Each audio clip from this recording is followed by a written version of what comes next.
បាទសួស្តីបងប្អូនអរគ្នាស្វាគមន៍ថ្មីមកកាន់ Channel សមាគម YouTube កម្ពុជាក្នុងវីដេអូនេះខ្ញុំសូមបង្ហាញពាក់ព័ន្ធនឹងអត្ថន័យ playlist ដែលដាក់ unlist ឬក៏វីដេអូដាក់ជា unlist បាទប៉ុន្តែមុននឹងធ្វើការចាប់ផ្ដើមបញ្ចូលពាក់ព័ន្ធនឹង unlist ខ្ញុំសូមបញ្ចូលពាក់ព័ន្ធនឹង private បន្តិចពាក់ព័ន្ធនឹងការដាក់ private គឺអត្ថន័យគឺគេហៅថា security គឺឯកជនតែម្ដងអញ្ចឹងបើសិនជាយើងឲ្យគេលក្ខណៈ link បែបនេះ share link ឲ្យគេគឺគេមើលឃើញទេបាទមើលឃើញទេព្រោះជាឯកជនហើយតែបើចង់ឲ្យមិត្តភ័ក្តិបងប្អូនគ្នាចង់បានវីដេអូហ្នឹងមើលលុះត្រាតែយើង share បាទចុច share លក្ខណៈមួយដែលហៅថាបកគលតាមរយៈ email ទើបគេអាចមើលឃើញបាន notify តាម email អញ្ចឹងបងប្អូនគ្នាចុចដានទៅអញ្ចឹង email វានឹងបញ្ជូនទៅវីដេអូហ្នឹងហើយបាទនេះលក្ខណៈគេរៀនជា private បាទគឺមានតែម្នាក់ទេដែលអាចមើលវីដេអូហ្នឹងឃើញបាទគឺ share បែបហ្នឹងបងប្អូនណាបើសិនចង់ share ទៀតគឺគេ share វីដេអូផ្សេងទៀតបាទ share វីដេអូដទៃទៀតដាក់ email នោះដដែលបាទដាក់បន្តទៅគឺគេអាចមើលវីដេអូហ្នឹងបានតែម្ដងបាទគឺបែបហ្នឹងបាទ share ទៅគឺគេអាចមើលបានបាទហើយយើងអាច share បន្តទៀតហើយយើងដាក់ email ច្រើនទៀតប៉ុន្តែបើសិនជាបងប្អូនមានសមាជិកច្រើនឬក៏សិស្សច្រើនបាទពិបាកមែនទែនក្នុងការដាក់ជា private បែបហ្នឹងប៉ុន្តែអានេះព្រោះតែមេរៀនសំខាន់ទេបងប្អូនណាគឺមិនអាចអនុញ្ញាតឲ្យគេមើលឃើញអាហ្នឹងទើបយើងដាក់ private ប៉ុន្តែបើសិនជាមេរៀនទូទៅដែលយើងចង់ឲ្យសិស្សយើងរៀនបាទឧទាហរណ៍ថាមាន20នាក់30នាក់អញ្ចឹង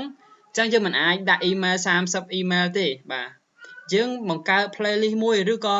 បង្វែរវីដេអូនេះទៅជា unlist បាទប៉ុន្តែបើសិនជាមេរៀនលក្ខណៈជាតាមលំដាប់បើសិនជាតាមលំដាប់ខ្ញុំណែនាំបងប្អូនគ្នាបង្កើតជា playlist unlist បាទអូខេអញ្ចឹងបងប្អូនគ្នាសូមបង្កើត playlist លក្ខណៈមួយដាក់កំណត់ថាជា unlist បាទ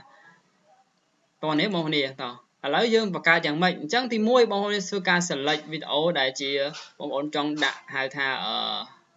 unlist អញ្ចឹងទី1បងប្អូនកំណត់វីដេអូណាដែលចង់ដាក់លក្ខណៈ unlist បាទអូខេដូចជាវីដេអូនេះអញ្ចឹងខ្ញុំដាក់ unlist អញ្ចឹងខ្ញុំត្រូវតែបង្កើតវីដេអូ playlist unlist មួយទៀតបាទនេះអញ្ចឹងមុននឹងបង្កើត unlist ខ្ញុំសូមបង្ហាញពាក់ព័ន្ធនឹង playlist unlist នេះអញ្ចឹង playlist នេះគឺជា unlist ទាំងអស់បងនេះគឺ unlist អញ្ចឹងគឺខ្ញុំបញ្ជូនវីដេអូហ្នឹងគឺមួយ playlist តែម្ដងតោះនេះបងប្អូនបាទឥឡូវយើងបង្កើតទី1គឺយើងបង្កើត playlist មុនក៏បានឬក៏យើងចាប់វីដេអូចូល playlist ក៏បានឥឡូវយើងចាប់ផ្ដើមបង្កើតជា playlist មុនតែម្ដងបងប្អូនបាទនេះអញ្ចឹងplaylist នេះខ្ញុំបង្កើតថា Google AdSense បាទ Google AdSense បាទ Google AdSense ហើយខ្ញុំដាក់កន្លែងនេះខ្ញុំមិនបានដាក់ private ទេគឺខ្ញុំដាក់ជា unlist ព្រោះខ្ញុំអត់ចង់បញ្ជូនលក្ខណៈមកម្នាក់ទេគឺខ្ញុំបញ្ជូនម្ដងជា playlist unlist តែម្ដងហើយវីដេអូនោះគឺមិនមាននរណាក្រៅពីសិស្សយើងឬក៏មិនមាននរណាម្នាក់ដែលមើលក្រៅពីមាន link ទេបាទទោះបីជាយើងមិនមានសិស្សប៉ុន្តែសិស្សគាត់បន្តជូនសមាជិកគាត់បន្តទៀតឬក៏មិត្តភ័ក្តិគាត់បន្តទៀតគាត់មើលបានដូចគ្នាបាទប៉ុន្តែលុះត្រាតែគាត់មាន link បាទយើងមិនមែនថាកំណាញ់ទេបើសិនជាយើងដាក់ជា private ទើបយើងបិទសិទ្ធតែម្ដងបាទបិទសិទ្ធចោលគឺមិនអាចមើលឃើញទេវីដេអូហ្នឹងបាទឥឡូវយើងចាប់ផ្ដើមយកវីដេអូចូល playlist unlist នេះតែម្ដងបាទយើងអាច filter បាទ filtering ជាមួយនឹងវីដេអូណាដែលយើងដាក់ private បាទឥឡូវខ្ញុំដាក់ private វីដេអូនេះខ្ញុំ apply មកបាទ apply ត្រង់ចំណុចនេះគឺខ្ញុំបើកវីដេអូទាំងអស់នេះជា unlist ចោលសិនបាទយើងទោះបីជាយើងបង្កើត playlist unlist មែនប៉ុន្តែវីដេអូនៅ private ក៏មើលឃើញដូចគ្នាអញ្ចឹងខ្ញុំបង្វែរវីដេអូនេះជា unlist សិនបាទហើយទើបខ្ញុំ select វាបញ្ជូនទៅកាន់ playlist unlist បាទនេះ Google AdSense បាទអូខេអញ្ចឹងបន្តមកទៀតនៅពេលដែលយើងបញ្ជូន Google playlist មួយនេះបាទយើងជាម្ចាស់ channel យើងមើលឃើញអញ្ចឹងយើងអាចចូលទៅ playlist ហើយបងប្អូនចាប់ playlist នេះតែម្ដងបាទអញ្ចឹងយើងមើល playlist ទាំងអស់គ្នាបាទនេះ playlist នេះអញ្ចឹងយើងគ្រាន់តែ select លើវាបាទយើងនឹងមើលឃើញវីដេអូរបស់យើងនេះហើយដាក់ unlist ទៀតប៉ុន្តែបើសិនជា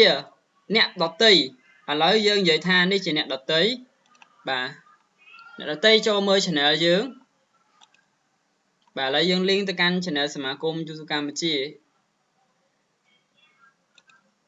អញ្ចឹងនៅក្នុង playlist នៅក្នុង channel សមាគមកម្ពុជាមិនបានបង្ហាញពាក់ព័ន្ធនឹង playlist VPN ក៏ដូចជា playlist Google AdSense ទេបងប្អូនឃើញអត់មានទេ អត់មានទេអញ្ចឹងរត់ឃើញទេវីដេអូនឹងហើយនៅក្នុង channel ក៏រត់ឃើញដែរវីដេអូនឹងបាទកាលណាដាក់ unlist វីដេអូរត់ឃើញទេ unlist និង private គឺរត់ឃើញអត់ឃើញដូចគ្នាបាទហើយនឹង draft ក៏រត់មិនឃើញដែរអញ្ចឹងសូម្បីតែ playlist ក៏រត់ឃើញដែរ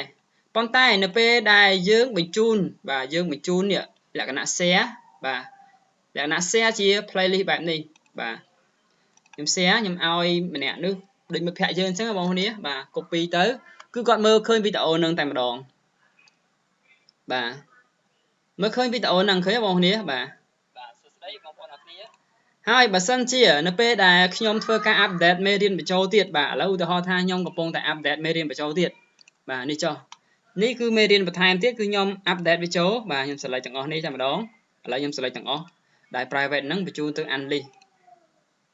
ឬក៏ខ្ញុំថែមមេរៀនទៅខ្ញុំថែមមេរៀនប្រហែលមេរៀនបន្តទៀតបាទជាឧទាហរណ៍សម្រាប់បងប្អូននេះបាទឥឡូវយើងដាក់មេរៀនទាំងអស់ហ្នឹងទៅជាបាទនៅក្នុង playlist បាទ add to playlist Google Absent បាទប៉ុន្តែមេរៀននេះខ្ញុំមិនទាន់ដល់ជា unlist ទេបាទខ្ញុំដាក់ private អញ្ចឹងបងប្អូនអាច refresh បាទអញ្ចឹងយើងមើលតើវាបញ្ជូនមកអត់បាទមេរៀនបានបញ្ជូនមកមែនប៉ុន្តែវីដេអូដែលដាក់ private គឺអត់មកទេបងប្អូនឃើញទេអញ្ចឹងយើងត្រូវតែបង្ហាញវីដេអូយើងជា unlist ទៀតបាទដូចខ្ញុំបញ្ជាក់អញ្ចឹងគឺនៅពេលដែលបងប្អូនមាន link ហ្នឹងគឺមើលបានទូទៅដូចគ្នាបាទមិនថា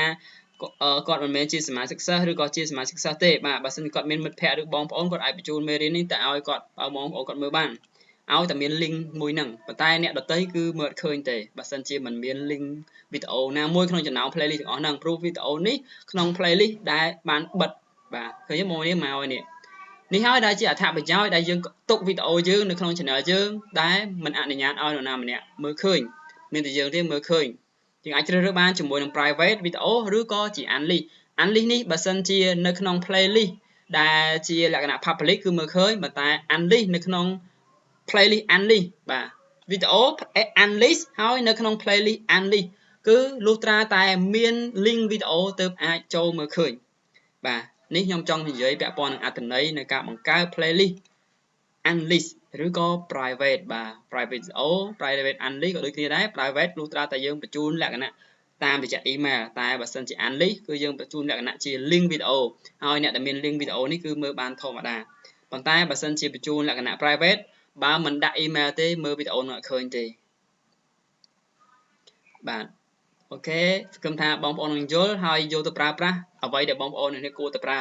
បាទនេះគឺខ្ញុំបង្ហាញពាក់ព័ន្ធនឹងក្បួនធ្វើហើយនឹងអត្ថប្រយោជន៍និងអត្ថន័យរបស់វាសំខាន់បងប្អូននេះចង់ប្រើប្រាស់របៀបម៉េចគឺអាស្រ័យលើបងប្អូននេះប្រើប្រាស់បាទហើយទៅខ្ញុំប្រែងតែដាក់ unlist អញ្ចឹងនៅពេលដែលសិស្សគាត់ចង់បានអញ្ចឹងខ្ញុំលឿនបើដាក់ private នៅបញ្ជូនលក្ខណៈ email បើសិនអត់មាន email ពិបាកហើយបើសិនជាបញ្ជូនលក្ខណៈ link បែបនេះ